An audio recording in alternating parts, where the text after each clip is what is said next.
This meeting is being recorded. Good morning, madam. Good morning, sir. Yes. Good morning, everyone. I think today we have questions and I'll try to answer to the best of my ability to the extent possible. The first one is how to concentrate on memory power in the children of ages 6 to 10 years old.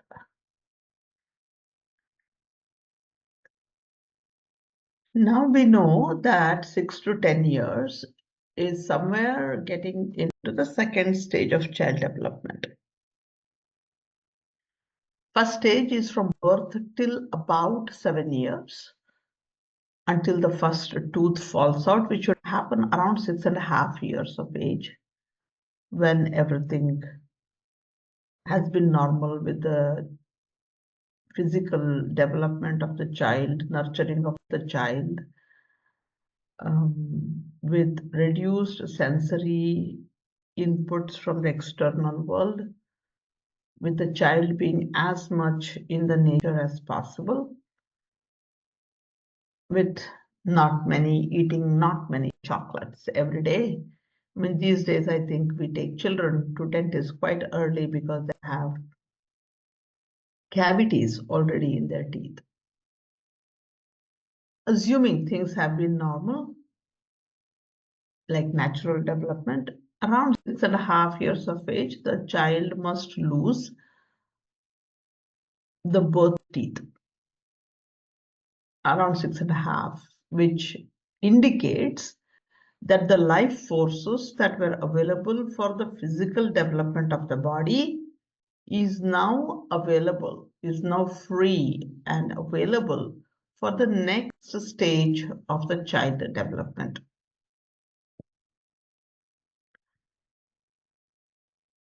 Only when the child is physically comfortable can they do something else.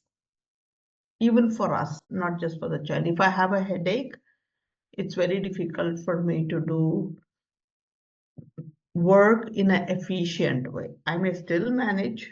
I still have to go to work. I still have to wake up and make my breakfast or whatever. But it won't be with enthusiasm. It won't be with attention. And children definitely will have that. You know that when the child is born, they are like one big bundle, like they have to come into this world through a very narrow channel. So we are more muscle and cartilage than bones. And the bones develop, the part of bodies solidify as the child is growing up. And the internal organs kind of take their positions and resize themselves to, this is all very instinctive knowledge that is there. I'm not making any effort to rearrange those organs or to tell the stomach to secrete this acid and digest this food, and it's happening so beautifully. All I have to provide is the environment for it to happen effectively. And by about the change of teeth, the time, it's called dentition. Around that time is when the physical growth is more or less complete. And now I'm ready to move on to the next stage of development. This is like assembly line, in a factory. When one part of an assembly of a car is done, then it moves on to the next assembly, assembling the next part, something like that. So when the child steps into the second stage, there is a transition from around 6.5 to 7.5 years of age. There is transition when children go through a kind of crisis. Now we already know that multiples of 3 at third year, there is an awakening in thinking abilities. 6th year, there's an awakening. of thinking ability. Somewhere I start seeing myself as different, very capable, and I can dress myself, clothe myself, eat by myself, I can walk to school by myself, I can run and get things, many things. The child will start doing independently, and there is sense of freedom. Somehow we adults cannot understand or digest that. But there is that awakening, and along with it is also a state of confusion. Now the child can wear a simple dress, let's say without buttons, or like a t-shirt without buttons or zip, and pants, they can just pull it up. And he's been like crying that he will dress himself. And we are annoyed with him, and then suddenly we give him a shirt with buttons, and the child cannot button it yet. And we say, okay, you have been crying that you have been a big boy, right? Go do it you for yourself. Or you are a big boy, right? Take care of your sister. So we adults also give children mixed messages, and there is confusion. And they're transiting into the next stage, which is the stage of emotional development. That is 6 to 10 years of age. 7 to 14 years of age. So the question right now between 6 to 10 is falls under that category. And that is the stage where we are building rhythms, repetitive actions, which helps us build the memory. Memory is associated with habits, habits with rhythms. Rhythms means every single day repetition. So if you have some the previous generation, not even my generation, the generation before me, they had like a very strict routine every single day. I have a few in my family. They wake up before sun up, and typically they must have taken bath already. But before bath, they don't drink, eat anything. So they wake up, they do their bed, they clean the prayer room, kind of clean the house, sweep the house. Not very thoroughly, because it's there like in they have to finish, it's like welcoming the sun. They have to clean the outside and put rangoli and all of that. It's the sense of reverence that they're doing all of this. It's become such a habit. They become so uncomfortable if they don't do it. They don't have to think about it. They do all the rangoli part, and then they go take bath, and they cannot drink anything until they have done with their prayers and puja. And some of them are very strict that they complete their entire puja. They're done by 7:30. Only then they'll have their tea, coffee, whatever. But some of them, as they age with the disease, with the bodies not cooperating as much, may become a little lenient. But then it's a habit. And with habit comes memory. So if I'm just telling my child, concentrate, focus, you can study, you're capable. I've bought you this nice table. I got you this nice table lamp. There's this beautiful reading book. That won't work. The child, it will work provided that's part of the rhythm. That you wake up at a certain time, and as soon as you wake up, you do a certain thing. And then we sit down to read a book, for example. You could change it however you want, but then that sequence of events must be about the same every single day. We could do an exception on a Sunday that we wake up, we drop certain things, but we add certain other things. Maybe you go out, you go get your vegetables, you go to a temple, whatever. But then that is also similar. It sounds sometimes kind of a boring, but look at the way we create timetable in school. The minute we have a timetable, I don't have to worry which class I'm going to go into today. And the old-fashioned timetabling was really nice, English teachers would go like if I were an English teacher, I would just get into my classroom the first period and then another classroom the next period, and every day it was the same. There was not much different at all. But these days we have too many teachers, part-time teachers, art class, music class, drawing class, computers, library, and PE, whatnot. And the timetable is all scattered.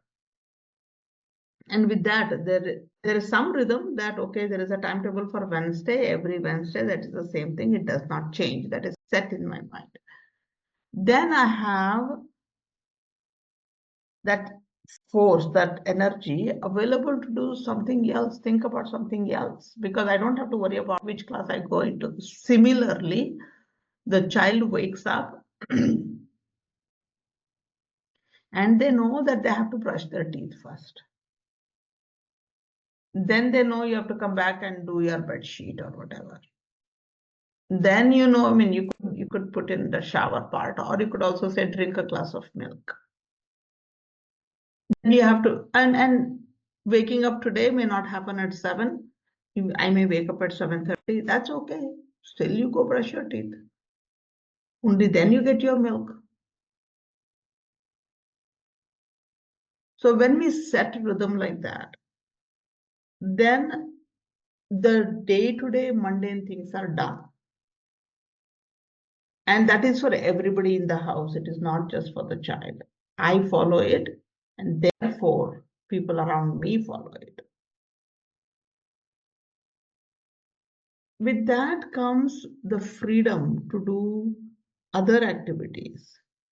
Now, when we make reading a chore, I mean, it's a task, and we associate task with the pain. Oh my God, I have to go finish reading now. Oh my God, I have to do dishes now. I mean, everything is like, oh my God, and there is nothing that I'm enjoying doing. Then everything becomes a chore. And now that you're forcing me to sit and read, I will definitely pretend, because that's not what I want to be doing, right? So you cannot have perfect concentration either. The concentration comes when I'm engaged with the material that I'm working.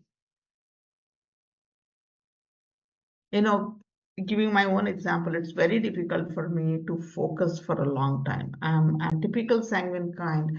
I like to have lots of little different kinds of activities, and I naturally drift. But I'm also working on creating the World of Inspired Nursery curriculum. And I'm thinking all the time, it's like, okay, is this the right way to do it? And should we be doing this first or that later? And would this go in sequence? Is this creating a rhythm? Something that's churning all the time. And a new idea comes up and I want to do it. And I have observed in the last 1.5 months that I've been continually working on it, I cannot sleep if I don't put that content in there, because I'm engaged with it. So whether I have a headache or a backache, I have been like sitting for very long, I'm sleepy, there is no excuse for it. I come back and I fix it, and only then I can move on to something else. So something like that happens with children when they're engaged with it. Then we don't even have to tell them sit and read. Now write this. Now make your writing very beautiful. Use crayons and trace and retrace over rather than writing the same letter 20 times as a handwriting practice. You write that letter in one big page and ask child, color it with as many colors as you want. Make it a rainbow letter A. And then you see children exploring the colors, and it becomes a piece of art rather than practicing handwriting, which doesn't make any sense to the child. So when anything does not make sense, we lose interest in it, no matter what age it is. And definitely for children who are beginning to explore their sense of emotions, or interest, or rhythms, they would lose interest very easily. So the second part of the question, how to avoid and know about child that he or she is really reading and have perfect concentration while studying. Like child may be in front of book pretending as studying, but not really studying. Now, how to really know it? How to avoid?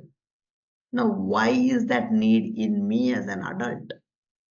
Now, I'm overlooking the child and I know that she's cheating. She may not be reading, she may be pretending. Now, what is that environment I am creating around that child? If you are sitting in your office and I'm coming by and looking over what you're doing every 20 minutes, what would you go through? How would you like it? And what is it that I'm carrying in me? The distrust.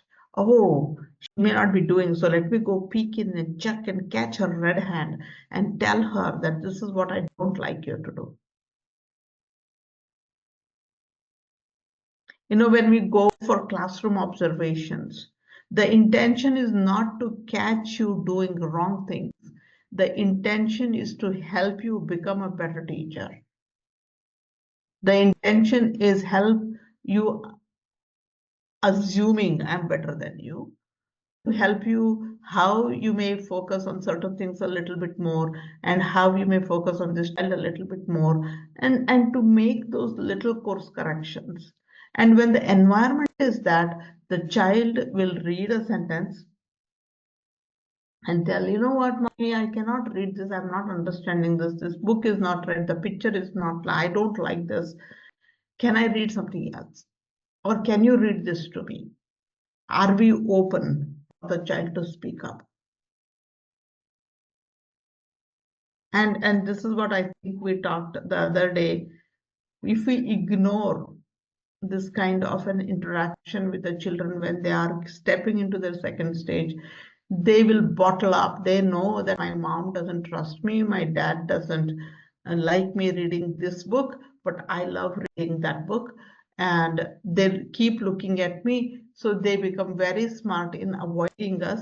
They become smart in pretending to become who they are not, or to showcase one picture and be somebody else altogether. And this happens with many, many of us, even adults, because that has become my survival mechanism. That has become my coping skill to avoid people who don't understand me. So just check out your own intention when we are hovering around the children. What is my judgment telling? One child may be stretching and wanting to sleep, like sit up straight.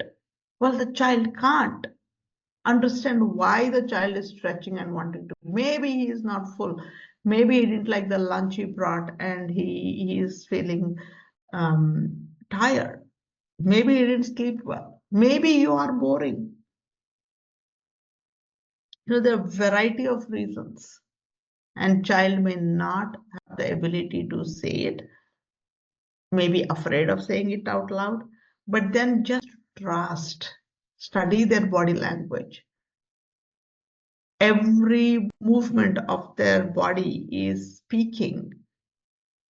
hoping that somebody will understand me.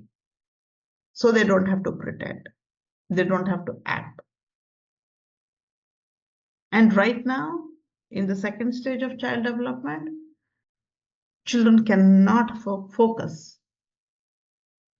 Especially when they come to the third 3-year crisis, around 9 years of age, that is when it's pre-adolescent age. That is when all the hormonal changes begin in the bodies. And children are clueless about what's happening. Their legs are aching, their legs are stretching and becoming taller, longer. They may feel weird in their body because there is the growth hormones that are kicking in. A few years later, they have changes in their bodies. They just don't understand what's happening. And if they can converse about this to at least one trusted adult, be it teacher or parents, the child will be on the right path. That's why it becomes important for us to write our own journals, go back in time as much as possible. Remember how I was coping with it. If I don't remember, if you're blessed to have your parents around, older siblings around, cousins, uncles, aunts, grandparents around, ask them, how was I when I first started going to school? Because what you're writing, the journal part that you're doing, is the biography of your development.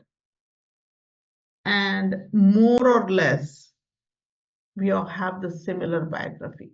Some of us have, it does change because we are born in a different family setup, different number of people in the family, things like that. But the archetypal behavior, expectations remain the same, about the same. So studying is not a big thing right now. Studying happens when the child is aligned with the rhythms. And studying with book itself is not important. When I'm playing around coloring with orange color and the red color and the texture of the paper, I'm studying a lot about science. How this pigment of this color get onto the paper, and how does it color differently on 3 different kinds of paper. And when I sharpen, why does it break out? Why doesn't the wood hold the color lead? Lots of questions the children are asking themselves and others around. Lots of learning is happening. But the way we have defined studying to be, that may not be happening because that is very cut and dry.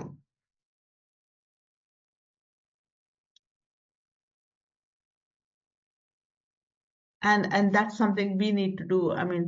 Again, I'm taking a course right now and I have to be doing the homework. It's a 3-hour session every Sunday, very intense. And all the homework is just to write what I have heard. There is no question. It is everything that I've heard. So I'm like scribbling away in my notes when I'm in the session. I'm trying to record some of the important notes. And then when I'm sitting down to do my book, my notes, I'm using colors, I'm using pictures to help me remember. I'm trying to read my notes and I'm wondering, oh my God, how did I write? I don't even understand my own handwriting. There's so much of learning for myself. And believe me, it's a 25-week course. We started sometime in June. We still have like 4 more sessions to go. And the way I take notes, the way I write down has changed. Because each time I go back and look at it, I'm like, how could I do this? But that's because nobody's around me. This main lesson book that I'm creating is not mandatory. It is mandatory if I want to get certification. But if I want to just listen to the lecture and don't do the homework, it's perfectly fine. But if I want a certificate that I've done this course, then yes, I need to do the homework, I need to do my main lesson book, and I also need to do a project. So there is a freedom. And somewhere along the way, because I have freedom, I pick up the interest in it. And then I get to work. It is not because somebody told me. And that's exactly we must be doing with children. And the way we are, both parents and schools, the minute children step in, I'm putting conditions on them. There is exam coming up, do revision, whether I like it or not. You have to finish this homework, and 5 teachers give homework every single day. And there is no artistic work at all in that homework. It's just write. I mean, even in the classroom, we write it on the board and we ask children to copy. Where is the child getting engaged in learning here? Can I draw a picture and ask the child to give a word to it and write that word in their book? Can we as adults think of what could be engaging for the child and do it differently? And again, if we are not creative, we can ask children, how would you like me to do this differently? And children will give us lots of ideas because they really resonate with the nature around them. They have not lost their sanity yet. I would say we have lost it. Now we have to put very conscious effort to bring it back. Even for me to enjoy, I mean, am I enjoying being with the child? Teaching this concept to the child? Or am I just doing because it's a job? Because I have to finish the syllabus. Now, a lot of these questionings have to happen around me. I would never, ever, ever blame a child. And even when the child is 25, fully grown adult now, I would still not blame them because they are product of the environment we created for them in their first stage, second stage, and third stage of development. And get away from that, wanting to know why child is not studying, why child is not focusing. Instead of that, ask what may be happening with this child. Why is he unable to focus? Why is there a need for the child to pretend?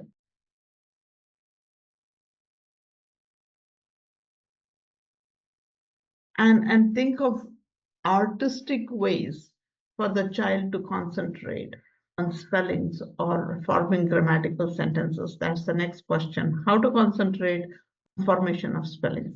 Make it very rhythmic. I used to take my children for story time to the library when we were in the US, and there is a state there called Mississippi, and the teacher there, I cannot call her a teacher, the storyteller there, she had a beautiful way. She said, EMI, SSI, SSI, PPI. I mean, that's the rhythm she kept telling. And because children typically would not know how many S's are there and P's are there in that word. I remember my kids going around MI, SSI, SSI, PPI. They would take their nasal sounds and they would like speed it up and slow it down, and they had their parents there. Now, are we making learning spellings in a rhythmic way? Make music out of it. In world of schools, teachers are recommended to even give instructions in poetic form. It's rather than, okay, open your books, children, and start writing what I'm writing on the board. So it's like, okay, the books want to come out, they want to see the light of the day, they want to look at you, and that's how you say open your books. And look at your fingers. They're so cute.